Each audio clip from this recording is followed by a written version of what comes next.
今日咧想同大家分享咧正向嘅思維將事情辦到。咁咧有唔少人當被邀請啦去到分享你嘅故事啊，不如你去講下產品啊，講下公司，甚至乎咧舉辦 workshop 嘅時候咧，第一個反應咧就會話：哎呀，我唔得嘅，我唔識嘅，哎呀，我未有能力啊，或者係我都唔懂嘅，不如下一次啦，其他人先啦。咁呢一個咧係你嘅潛意識話緊俾自己聽唔得。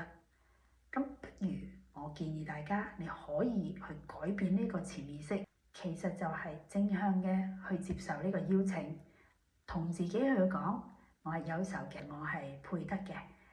我係可以豐盛嘅生活嘅，我係值得健康嘅，我係做得到嘅。呢一啲正向嘅思維咧，正正就係帶你行出嚟做妥呢件事。當你嘅心聆聽到你呢啲肯定嘅言辭嘅時候，